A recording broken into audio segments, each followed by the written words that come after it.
Hi friends, ఎలా ఉన్నారు? Welcome back to our channel motivation for life Telugu. ఎవరైతే ఎక్కువగా బాధపడుతున్నారో వారు ఇది వినండి. మనసుకు ధైర్యాన్ని ఇచ్చే మాటలు. కష్టాలు ఏవైనా ఒంటరిగానే ఎదుర్కోవాలి. ఇక నిర్ణయాలు ఎప్పుడూ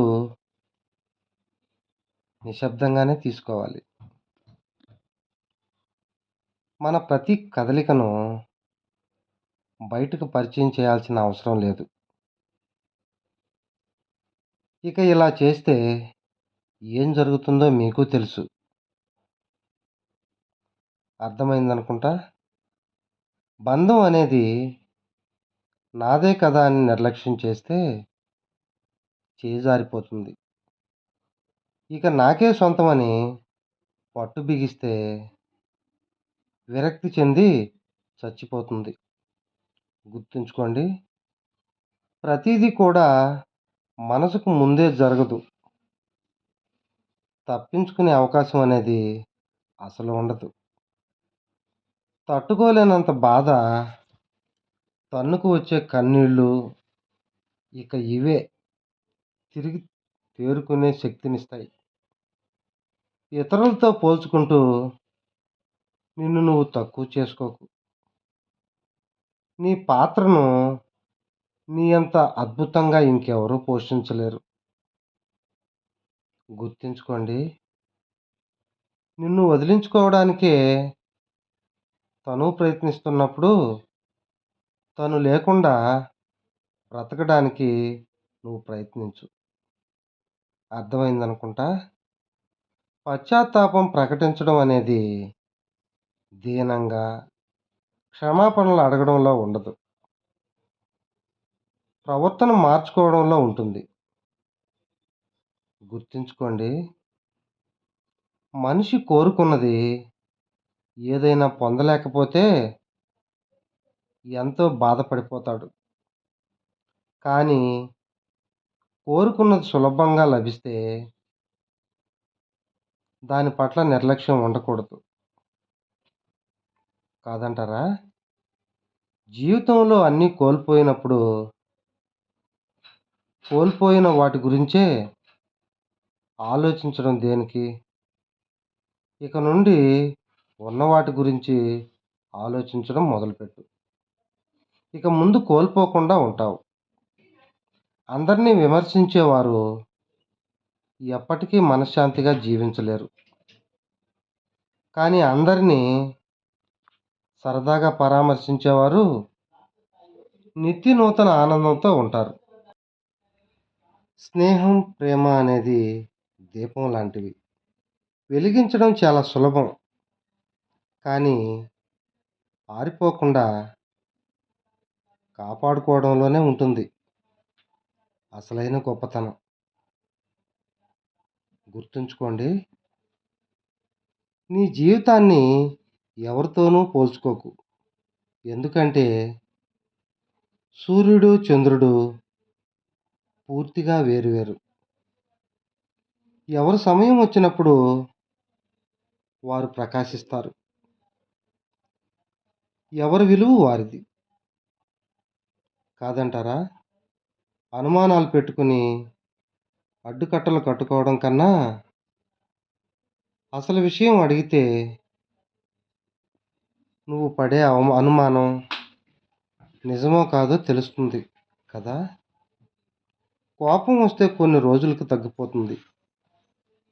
అదే అనుమానించుకుంటూ ఉంటే నీ మనశ్శాంతే పోతుంది.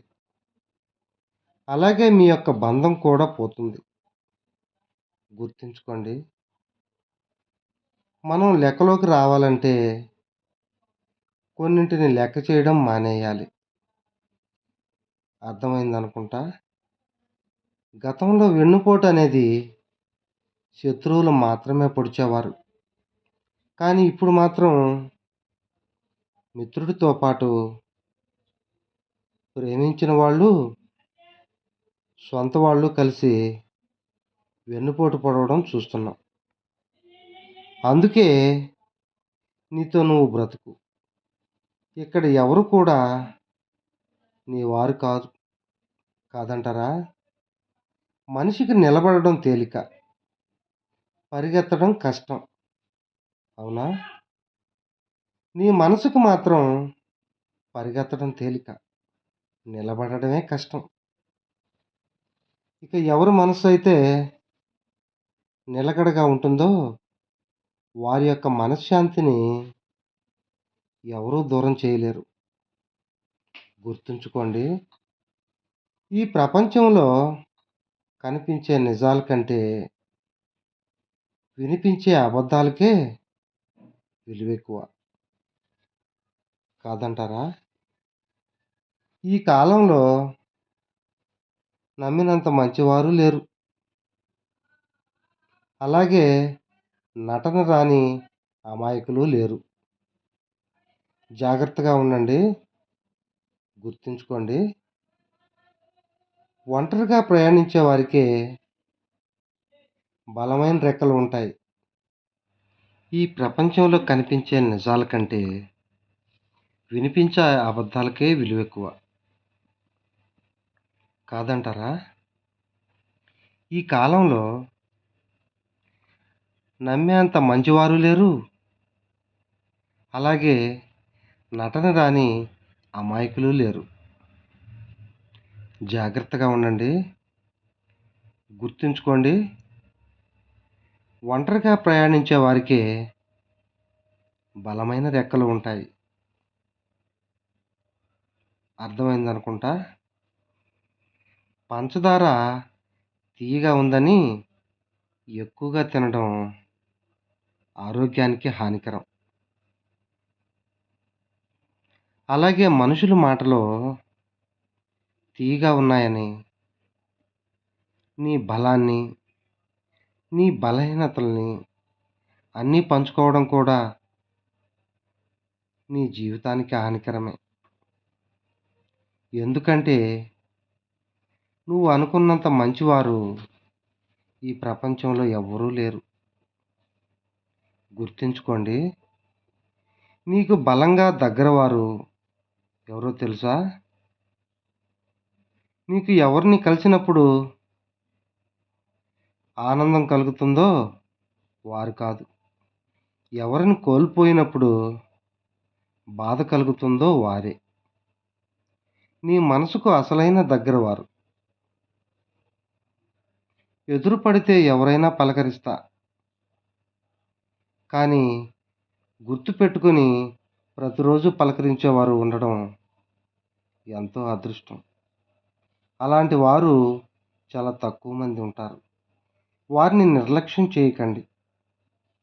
ఎదుటి వాళ్ళు నిన్ను నమ్మడం లేదు అని ఆలోచించడం కన్నా ఒకరిని నమ్మించాల్సిన అవసరం నాకేంటి అనుకో. నిన్ను నువ్వు గెలిచినట్లే. మోసానికి ఇంకా నమ్మక ద్రోహానికి చాలా తేడా ఉంది. మోసం అనేది అందరూ చేస్తారు, కానీ నమ్మక ద్రోహం మాత్రం నమ్మించిన వాళ్ళు మాత్రమే చేస్తారు. కాదంటారా? మూర్ఖులకు ఎంత తక్కువ స్పందిస్తే మన జీవితం అంత ప్రశాంతంగా ఉంటుంది. గుర్తుంచుకోండి. ఇక అందరూ నాతో పాటు ప్రేమతో ధ్యానించండి.